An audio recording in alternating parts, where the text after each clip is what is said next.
Nasa ika-4 na taon sa kolehiyo at huling yugto ng aking paglalakbay. Tila maawit na may halong saya at pangungulila. May ngiti sa mga labi sapagkat narating ko na ang dulo ng malubak at mahabang daan. Ngunit bakit nga ba nasa puso'y may kirot na nararamdaman? Dahil ba ang pagiging estudyante ay unti-unting nagiging alaala na lang?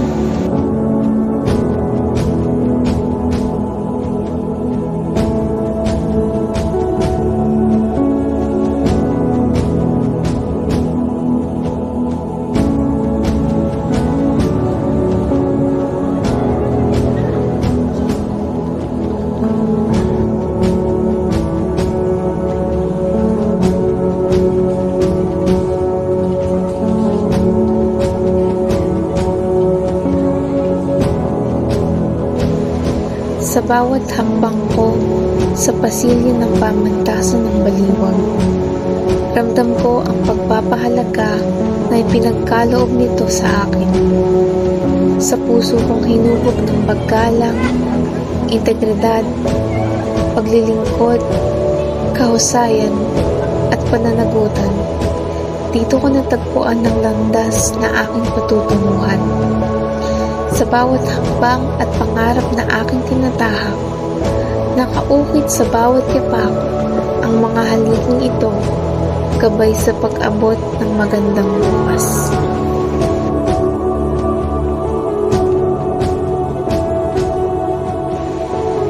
At sa bawat pagtibok ng puso, ay isinasayaw at patuloy na isisigaw ang tradisyon ng pamantasang aking minahal. Puno ng tuwa, ngunit may lungkot ang bawat pamamaalam.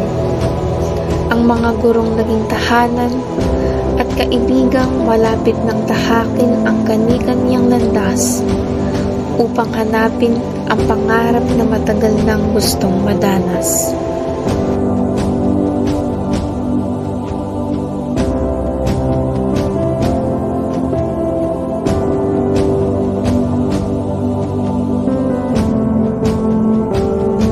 Kasabay ng mga ilaw na nagliliwanag ngayong gabi, aking lubos na napagtanto, ang diwa ng Pasko ay hindi kailanman nasusukat sa kinang ng mga haling regalo, kundi sa mga alaala at taong namamalagi sa ating puso, mga alaalang mananatili habang patuloy tayong humahakbang patungo sa kinabukasang inaasam.